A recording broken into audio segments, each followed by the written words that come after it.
Hello అండి, అందరికీ నమస్తే. Welcome to cook with Telugu వెలుగు ఛానల్. ఈరోజు మన రెసిపీ మునక్కాయ మామిడికాయ కారం పులుసు.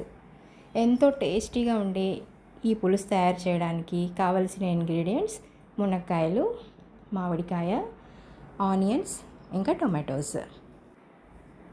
3 లేతగా ఉన్న మునక్కాయలు తీసుకున్నానండి.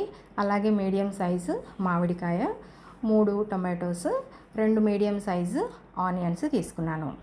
సో వీటన్నిటిని కూడా నీట్గా క్లీన్ చేసి కట్ చేసుకొని పక్కన పెట్టుకోవాలి. కొంచెం చింతపండు, అంటే ఆల్రెడీ మనం మామిడికాయ వేస్తున్నాం కాబట్టి చింతపండు కొంచెంగా వేసుకుంటే సరిపోతుందండి. దీన్ని ఇలా వేడి నీళ్ళల్లో వేసి ఇలా మెత్తగా నానబెట్టుకొని పక్కన పెట్టుకోవాలి. మామిడికాయ వేస్తున్నాం కాబట్టి చింతపండు తక్కువ తీసుకున్నామండి.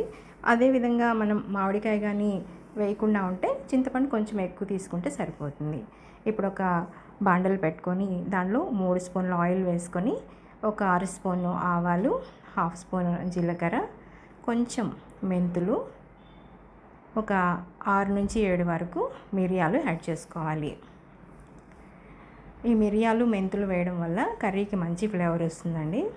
ఇవన్నీ కొంచెం బాగా వేగాక మనం కట్ చేసి పెట్టుకున్న ఆనియన్స్, ఒక రెమ్మ కరివేపాకు వేసుకొని బాగా వేయించుకోవాలి. తర్వాత కట్ చేసి పెట్టుకున్న టొమాటో ముక్కలను కూడా యాడ్ చేసి బాగా ఫ్రై చేసుకోవాలి.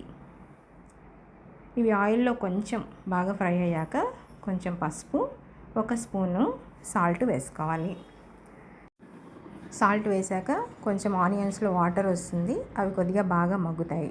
అవి కొంచెం మగ్గాక మనం కట్ చేసి పెట్టుకున్న మునక్కాయ ముక్కల్ని యాడ్ చేసుకోవాలి. ఇవి బాగా ఈ విధంగా ఆయిల్లో బాగా ఫ్రై చేసుకోవాలి.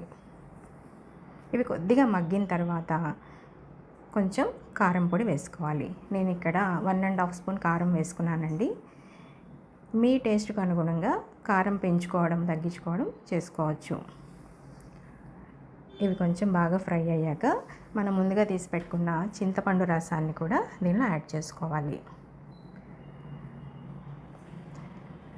ఈ చింతపండు రసంతో పాటు ఒక 1/2 గ్లాస్ వాటర్ పోసుకుంటే మునక్కాయలు బాగా ఉడుకుతాయండి. ఎందుకంటే మునక్కాయలు ఉడకడానికి కూడా వాటర్ కావాలి కాబట్టి కొంచెం ఒక 1/2 గ్లాస్ పోసుకుంటే సరిపోతుంది.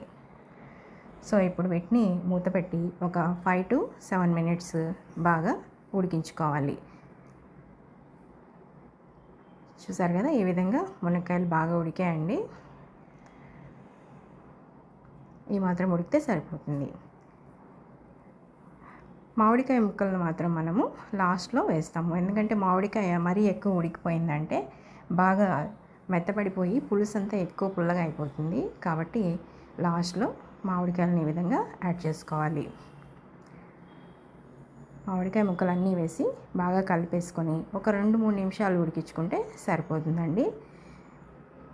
ఎంతో టేస్టీగా ఉండే మునక్కాయ మామిడికాయ కారం పులుసు రెడీ అయిపోయింది. ఇప్పుడు కొంచెం టేస్ట్ చూసుకుందామండి. ఉప్పు కారం సరిపోయాయా లేదా చూసుకొని, ఉప్పు సరిపోకపోతే ఇప్పుడు యాడ్ చేసుకుంటే సరిపోతుంది. అంతే అండి, ఎంతో కమ్మగా ఉండే మునక్కాయ మామిడికాయ పులుసు రెడీ అయిపోయింది. ఇది అన్నంతో కానీ సంగటితో కానీ తీసుకుంటే చాలా చాలా బాగుంటుంది.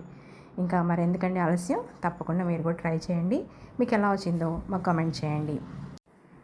వీడియో మీకు నచ్చిందండి? నచ్చితే తప్పకుండా లైక్ చేయండి, షేర్ చేయండి, సబ్స్క్రైబ్ చేయడం మాత్రం మర్చిపోకండి.